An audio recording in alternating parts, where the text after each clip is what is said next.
ऐसे ही अपना जो है बाल अपने हाथ से कर लेते, पर कंघा शीशा का कोई झंझट ही नहीं था। तो वो व्यक्ति गया गांव से मेला थोड़ी दूरी पर, जो भी कपड़े थे इत्यादि जामा इत्यादि पहना, पैदल पैदल गया 5 किलोमीटर, और जेब में कितने रुपए ले गया? 2 रुपए, तब के जमाने के 2 रुपए लेकर के गया। हाँ, और जैसे ही मेले में घुसा, सो महाराज कम से कम 4 फीट का एक शीशा रखा हुआ था, और वो जा करके उस शीशे के पास में रुक गया, और उसने शीशे में जैसे ही देखा तो उसको लगा कि इसके अंदर कोई आदमी है। उसमें उसको उसी की फोटो दिख रही है, और उसने कभी शीशा देखा तो था नहीं, उसको पता ही नहीं था इसमें प्रतिबिंब दिखता है। उसने उससे कहा भैया राम राम, अपनी फोटो से कह रहा है भैया राम राम। तो भाई अगर शीशे से राम राम करो तो शीशे में भी ऐसी प्रतिक्रिया आएगी भैया राम राम। तो उसने कहा हाँ भाई ये बड़ी अच्छी चीज है। तो दुकानदार से पूछा ये बताओ ये भाई साहब कैसे दे रहे हो? ये नहीं कहा कि ये शीशा कैसे दे रहे हो, उसने कहा कि ये भाई साहब कैसे दे रहे हो। शीशा बेचने वाले ने कहा कोई भाई साहब समझ करके ले जाए, कोई शीशा ले करके ले जाए, हमसे इससे क्या लेना देना, हमें तो बेचने से मतलब है कि नहीं, हमें बेचने से मतलब।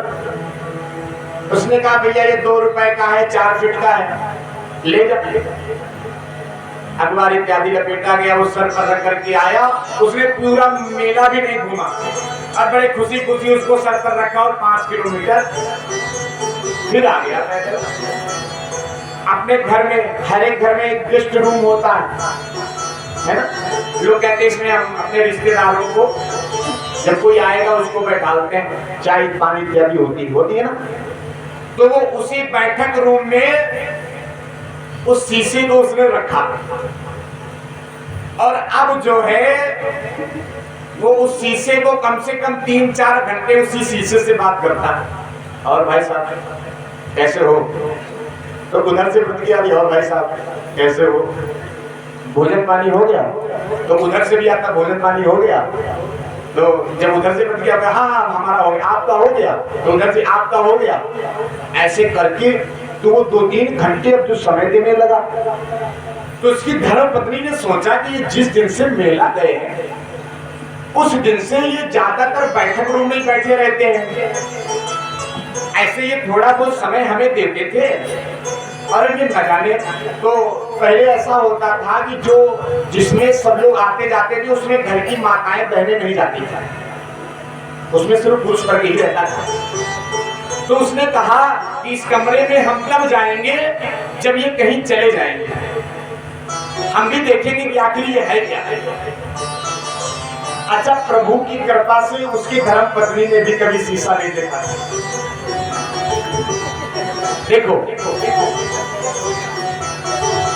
अब तो प्रभु एक दिन हो गया खेत की चरी लेने, और इधर से क्या हुआ कि उसकी धर्मपत्नी गई और उसने देखा उस चेहरे में, उस शीशे में अपना चेहरा। उसने कहा हे भगवान, तो इसका मतलब ये है कि ये सौतन लेकर के आए हैं हमारे लिए। तभी हम कहें कि ये 3 4 घंटे क्यों बैठे रहते हैं। और घर के अंदर आई और अपनी सासू से बोली इनको इनकी बुद्धि जो ठीक करा दो। हम बता रहे तभी हम कहते थे कुछ गड़बड़ है। ये 3-3 4-4 घंटे बैठे रहते, जाकर के देखो किसको लेकर के आए हैं, किसको लेकर के बैठाला है, सौतन लेकर के आए हैं, इनको हमसे पेट ही नहीं भरता। अच्छा, प्रभु की कृपा से उनकी माँ ने भी कभी शीशा नहीं देखा था। अब सासू माँ अंदर गई, शांत रहो अभी हम देख करके आती बात क्या है। वो ऐसा नहीं है, हमारा लड़का ऐसा थोड़ी ना है, हमको पूरा विश्वास है वो ऐसा कर ही नहीं सकता है। जैसे ही वो सासू माँ गई अंदर, उसकी माता जी गई, उन्होंने देखा तो उसमें अब बुढ़िया माँ का चेहरा आया। अब वो आए घर के अंदर पहुंच गया, तुम्हारा दिमाग खराब है, क्या कह रही थी कि उसमें एक युवती को लेकर के आया है, एक माता जी है उनको लेकर के आया है, बूढ़ी होंगी, सोचा कि कोई नहीं होगा तो ले आया है? सेवा करेगा, रखेगा, क्या है, 2-4 दिन की है, अभी चली जाएगी अपनी फोटो को।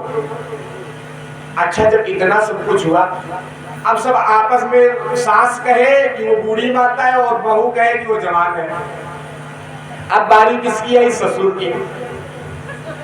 ससुर ने भी कभी नहीं देखा था शीशा। ससुर गया, ससुर ने देखा, जब ज्यादा झगड़ा होने लगा, तेज तेज आवाज आने लगी, ससुर ने कहा क्या हो रहा है? मैंने कहा ये जो शीशा लेकर के, शीशा कोई जानता ही नहीं था, वो कहे कि एक नवयुवती लेके आई, वो कहे कि एक बूढ़ी माता लेकर के आई है। जैसे पिताजी गए कक्ष में, उन्होंने कहा अरे तुम दो की दोनों पागल हो, ना कोई युवती ना कोई बूढ़ी माता, ये तो कोई दादाजी है। देखो, कृषक एक शीशा ले घर आयो, अरे शीशा ले घर आयो रे भैया, शीशा ले घर आयो, कृषक एक शीशा ले घर आयो। वो जब लौट करके आया,